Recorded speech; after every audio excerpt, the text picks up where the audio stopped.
This is the evening news, so Wednesday, July 23, 2014. I'm Michael Young. Thanks for joining us. Making the headlines tonight. Minor remanded for lacing SSS tonic with cocaine. Passengers stranded in Essequibo River.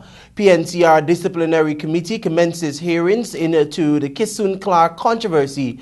Bartitians protest constant blackouts. Professor Clive Thomas says National Task Force needed to examine sugar industry. LGBT community take protest actions to the Home Affairs Ministry. Now for the news in detail. You'll hear first that a minor was today remanded to prison after he was accused of lacing a bottle of SSS tonic with cocaine. Shania Singh reports. Dion Lane of Lot 20 Freeman Street, East La Penitence, appeared at the Georgetown Magistrates Courts before Chief Magistrate Priya Narayan Bihari after he was faced with the charge of possession of narcotics. The charge is read by Prosecutor Michael Grant alleges that on May 2nd at Freeman Street, La Penitence, the defendant went to the home of Candice McGarrett, who was visiting from overseas. It is alleged that he contacted McGarrett and told her that he had a bottle of SSS tonic for her to take back to the States for a friend. However, McGarrett decided not to take the bottle of SSS tonic and it remained in the home. 4 persons died as a result of the consumption of the SSS tonic. Dead are Simone Price, 36, of Lot 22 Cookwright Street, East La Penitence, her husband Alex Blair, 42, her son 7-year-old Jackie Blair, and her best friend Natasha George, 36. The prosecutor objected to bail for Lane and he will make his second appearance at the Georgetown Magistrates Courts on August 8. Shania Singh for the Evening News. Thanks, Shania. Several passengers were left stranded in the middle of the Essequibo River as one of the engines of the boat they were traveling in failed. The boat, fully loaded with passengers and suitcases, began experiencing technical difficulties 15 minutes before it could have reached its destination, Supernam.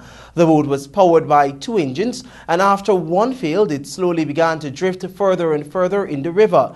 Children who were on the boat began to panic. Luckily, another boat, fully loaded with passengers, was making its way to Perica when the bowman insisted that the captain stop and assisted the other boat. The boat that was heading to Perica was delayed for 15 minutes as the captain turned around to drop the passengers off to the Supernam Stelling. Other boat operators who were waiting on their turn to load said that the captain of the defaulted boat should have called their boat for help rather than waiting on a fully loaded boat to do so. In this report, you'll hear that the People's National Congress Reforms Disciplinary Committee on Tuesday commenced hearing in the Vanessa Kissoon-Oscar Clark saga with several persons testifying. Details in this Svetlana Marshall report. In the absence of Vanessa Kissoon, 3 other witnesses will appear before the People's National Congress Reform Disciplinary Committee on Thursday as the hearing continues. Chairman of the Disciplinary Committee, Alan Munro, made this disclosure today as he refuted claims that the committee has arrived at a decision to suspend the Region 10 parliamentarian from the Central Executive Committee for a period of 3 months. Questioned whether Kissoon has signaled her intentions of attending the hearing, Munro responded in the negative, noting that she has not responded to the committee's request, which was issued on July 16. Munro also declined to indicate when the General Secretary of the party, Oscar Clark, would appear before the committee to give his side of the story. He could not say either how long the hearing will take before the committee arrives at a decision. On Monday, Linden PNCR committee said it has advised Kissoon not to appear before the disciplinary committee until the composition has been revised. Linden spokesman Leslie Gonzalez, with support from Latoya Williams and Morris Butters, bashed the current leadership of the party. According to Gonzalez, the party leader, David Granger, has no authority to suspend the Region 10 representative before the conduct of the hearing by the disciplinary committee. He said that Granger has breached the party's constitution and should rescind his decision to suspend Kissoon. Svetlana Marshall reporting for the Evening News. Members of the lesbian, gay, bisexual and transgender community today staged a peaceful protest outside of the Ministry of Home Affairs as they demanded justice for the deaths of their colleagues. Alexis Rodney reports. The members who had a few days ago protested the murder of their colleagues Carlisle Sinclair and Jason John say it is not just about the two deaths anymore, but about all other unsolved murders and the many injustices faced by every citizen of Ghana. Co-chairman of the Ghana Sex Workers Coalition, Crazy Fernandez, said it is time that Minister of Home Affairs Clement Rohi resign. 21 years in power, and this government has been the worst in the world. When you have ministers of government who are not taking no acknowledgement of their wrongdoings, they're saying things and doing things as they wish, when they're supposed to be serving us, the people. We are punishing in this country as human beings, and this is not about LGBT people anymore. This is about everybody. Fernandez said that Guyanese need to work together to realize the motto of one people, one nation, and one destiny. Equilibrium, equality is not for one set of people who may have money or contacts or power. It's for everybody. And if we are Guyanese and the Constitution stands for one, it should stand for one and all, not just one set of people. So I'm out here to support what's happening throughout the organizations, and in solidarity for my two colleagues that died, we are asking that our voices be heard at all levels. Last Sunday evening, the two homosexuals were killed allegedly by another man who was upset that they had encouraged his 20-year-old partner into becoming a commercial sex worker. The alleged murderer, 31-year-old Samuel Bristol of Nabakalis, East Coast, Aurora, set himself alight a few blocks away from the scene of the murder.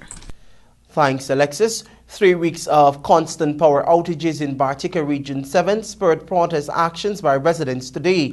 In a quest to register their dissatisfaction, more than 40 residents picketed the Ghana Power and Light office in Bartica at around 11:30 hours after GPL issued a public apology for the series of power outages which have inconvenienced residents of the mining district, but particularly the business community. It was explained that the number 8 and number 9 Caterpillar generating sets have been experiencing significant technical difficulties over the past week.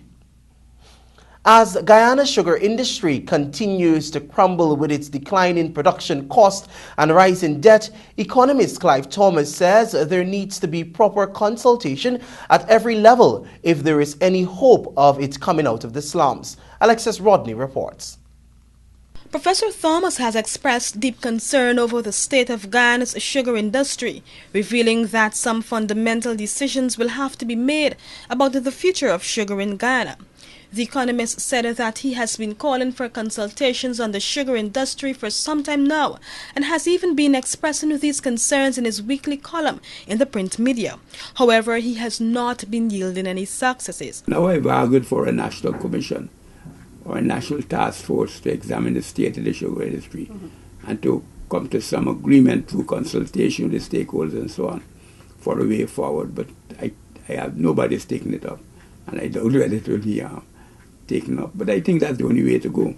You need to get a consensus about the way forward and therefore an agreement to treat the sugar industry as a national asset, a national institution, and try to see what we can do with it in the long term. Currently, the cost of production stands at 34 cents per pound, twice the average world price. The same amount of sugar is sold for a mere 17 cents per pound.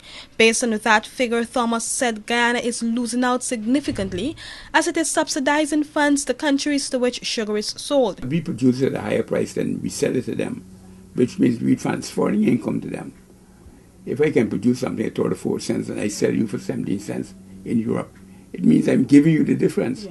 So we end up, again, I think because we don't have real inclusive management of the economy and the governance and so on, we end up spoiling our faces by trying to insist on exporting something that is so uneconomical to export.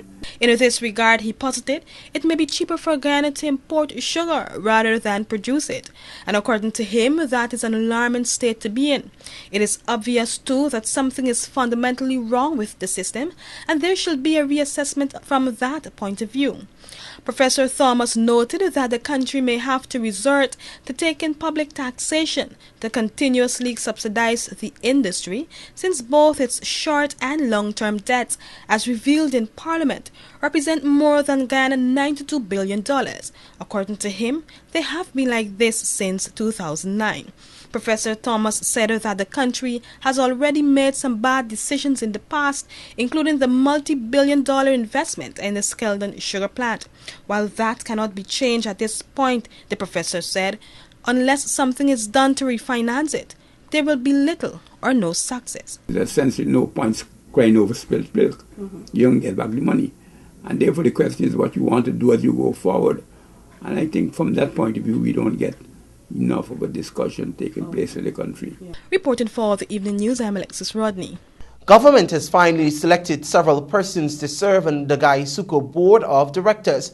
Details in this story. The individuals that have been shortlisted by the government to serve on the board of directors of the Guyana Sugar Company are expected to be officially notified this week. This is according to Agriculture Minister Dr. Leslie Ramsamy, who said that the board will be notified by way of letter this week. The minister said that the chairs and board members governing the affairs of several other entities managed by boards will also be announced simultaneously. Meanwhile, GAWU's General Secretary Kamal Chand, who was offered a seat on the board by President Ramatar, has declined the offer. He said that should the seat be offered, it should be offered to the union and not to him personally. Shania Singh for the Evening News. You're watching the Evening News. Join us on the other side of the break for more news.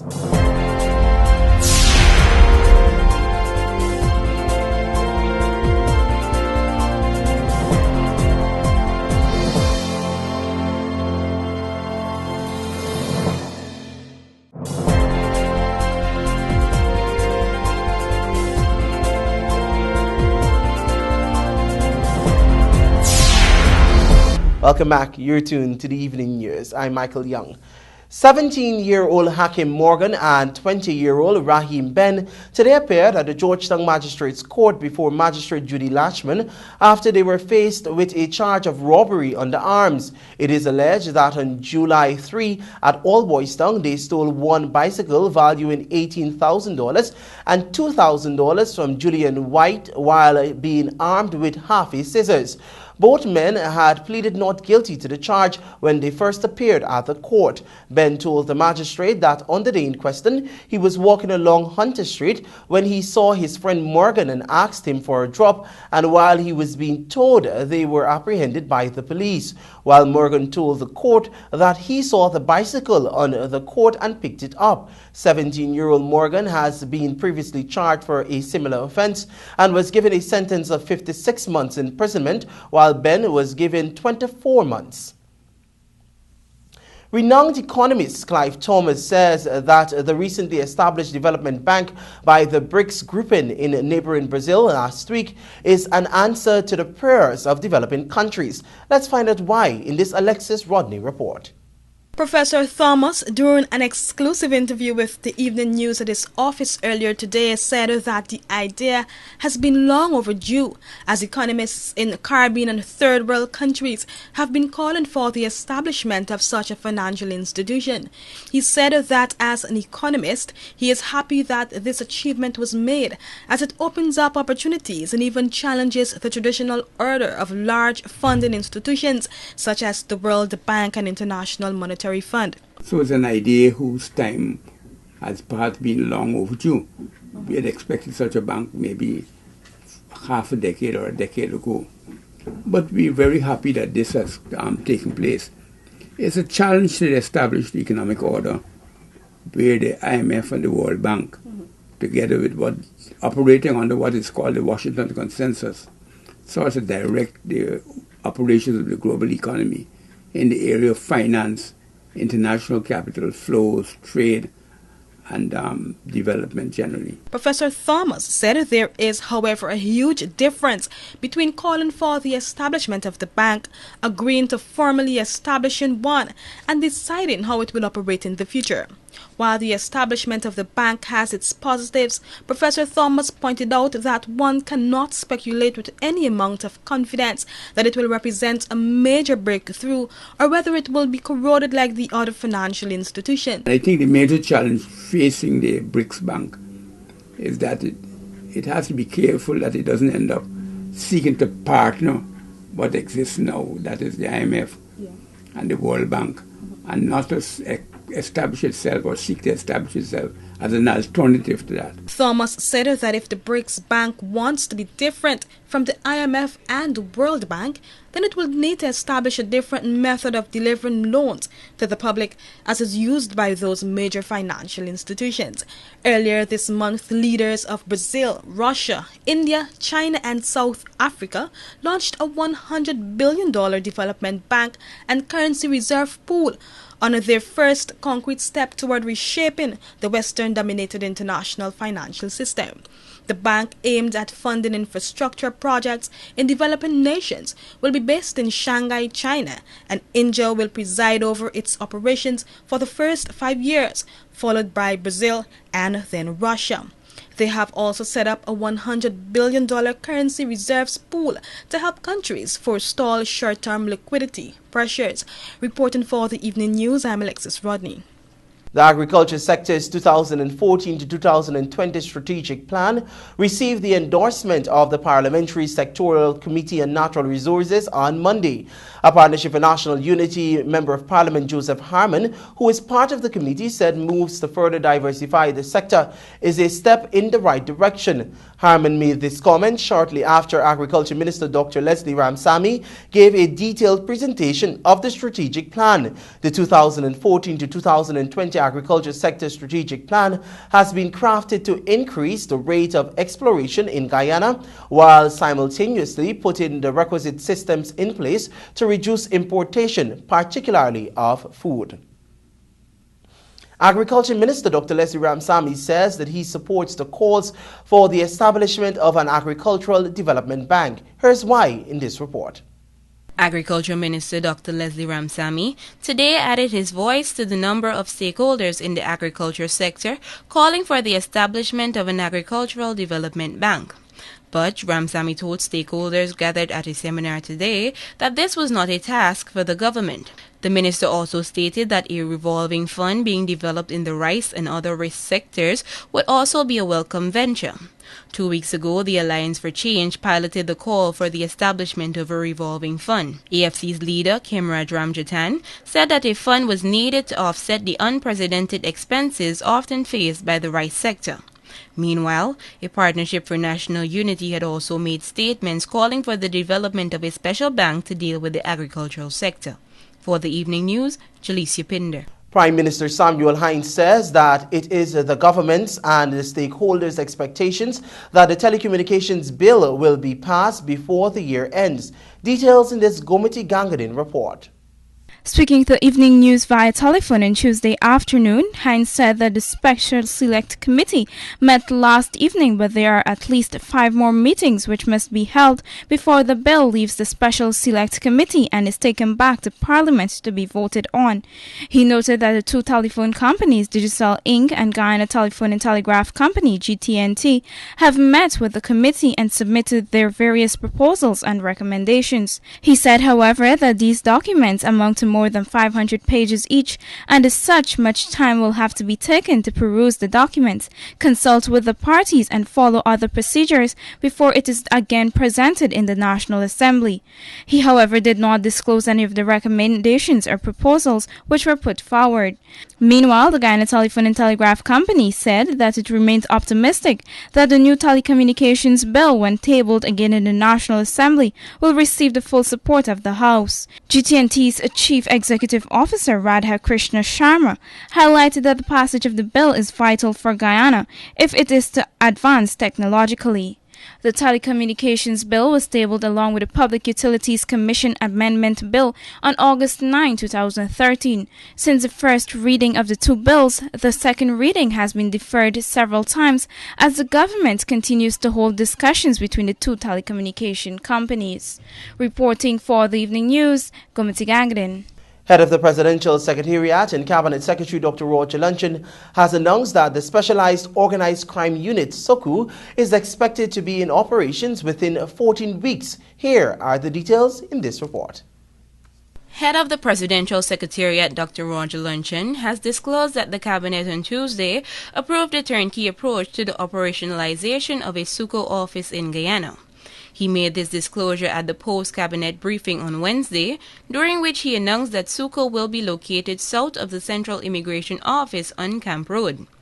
According to Dr. Luncheon, the cabinet has approved rehabilitation works on the building, while adding, it is expected that SUCO will be fully operationalized within 14 weeks. Expectations with the provision of funds and all other things being equal, 12 to 14 weeks would see the commissioning of the fully operational SOCU.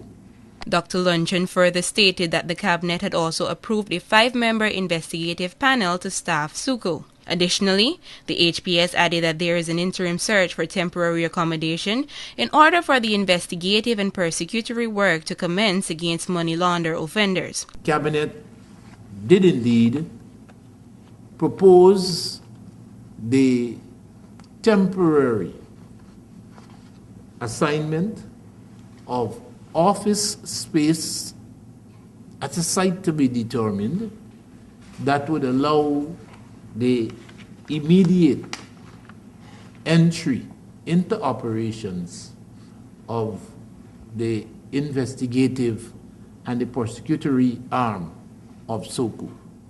In November last year, Dr. Luncheon had announced that the government has agreed to the establishment of a SUCO office, which will investigate suspected financial transactions suggestive of money laundering and financing of terrorism. The operations of SUCO is in keeping with Guyana's treaty obligation to CFATF in light of the country's failure to enact the Anti-Money Laundering and Countering the Financing of Terrorism Amendment Bill. For the Evening News, Jalicia Pinder. Interesting report. Join us on the other side of the break when the evening news continues.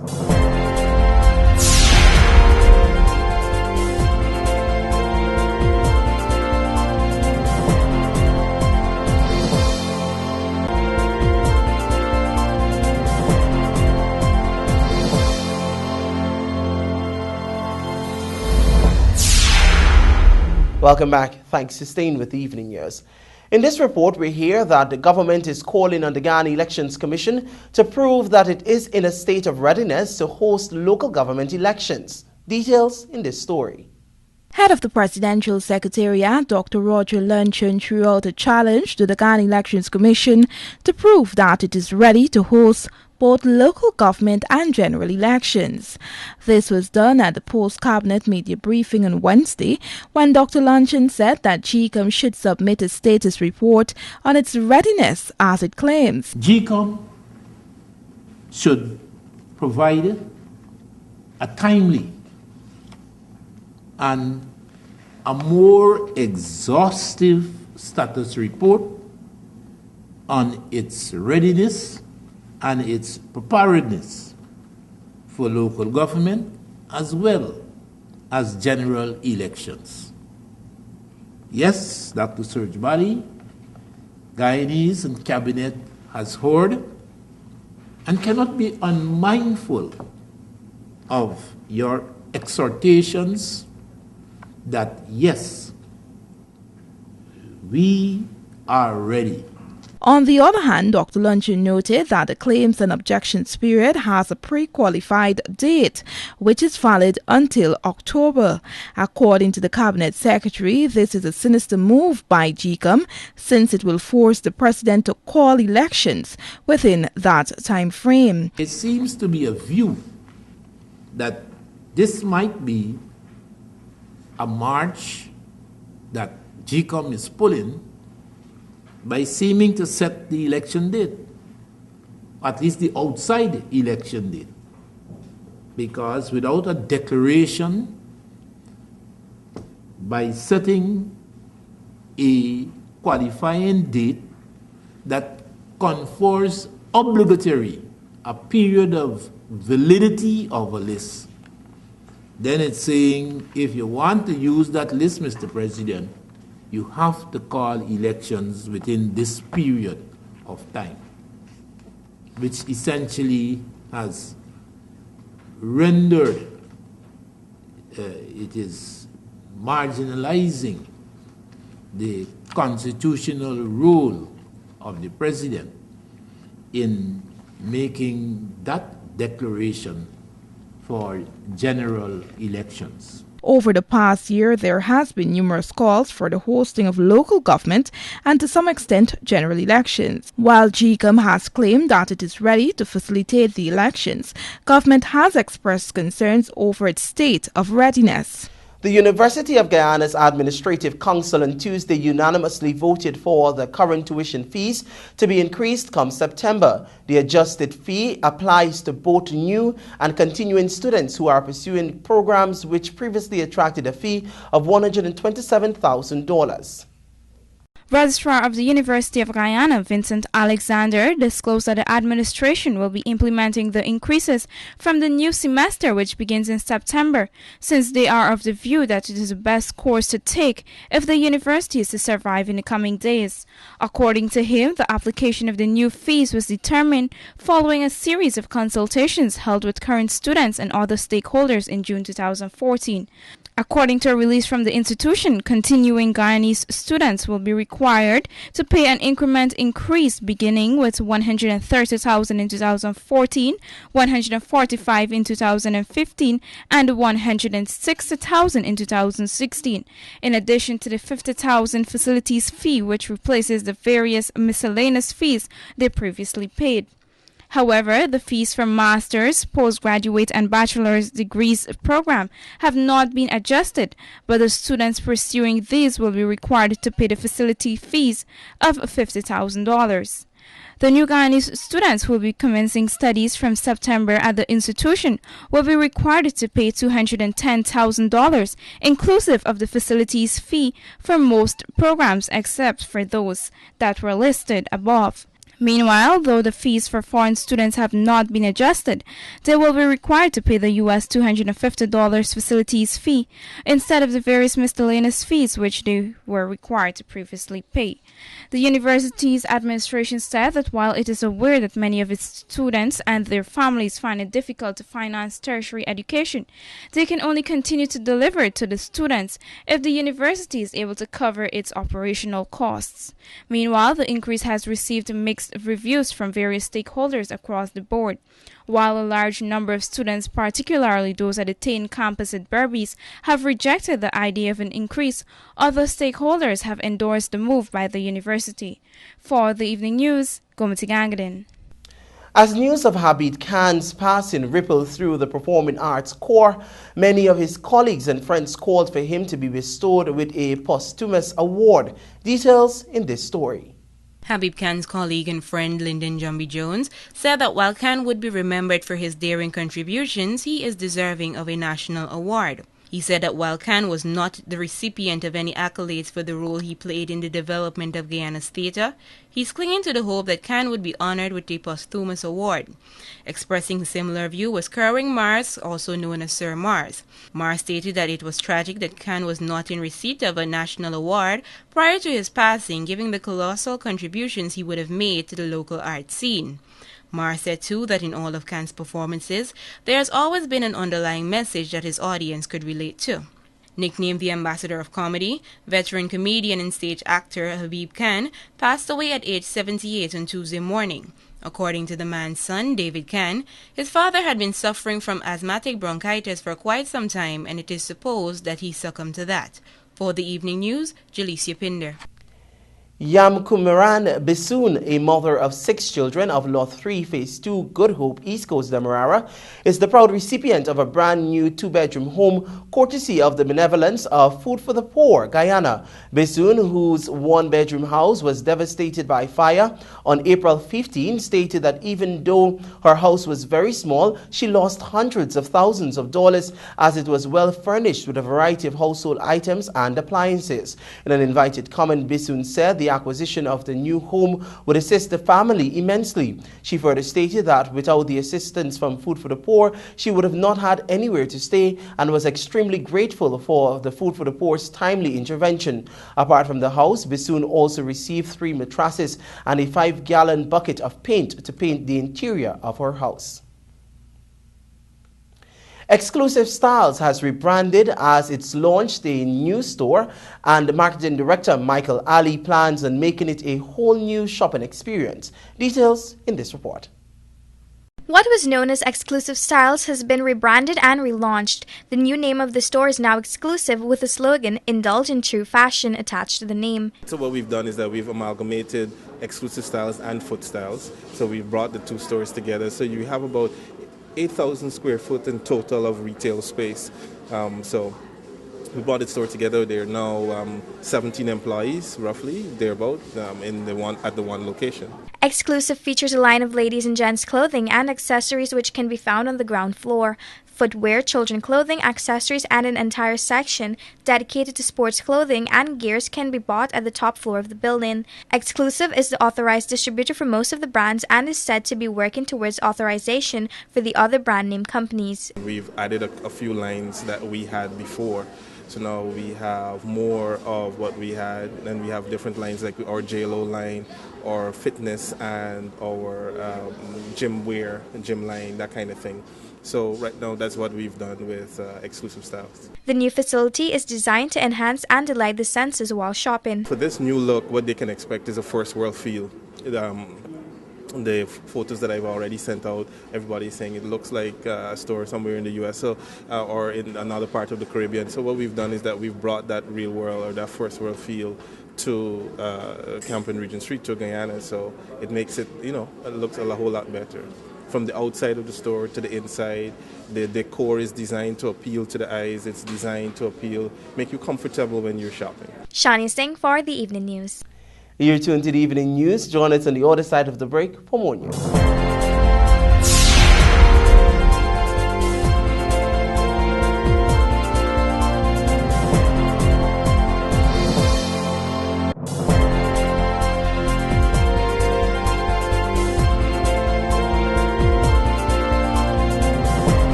Welcome back. Thanks for staying with the Evening News. It's now time for a look at what's happening in the region and the wider world.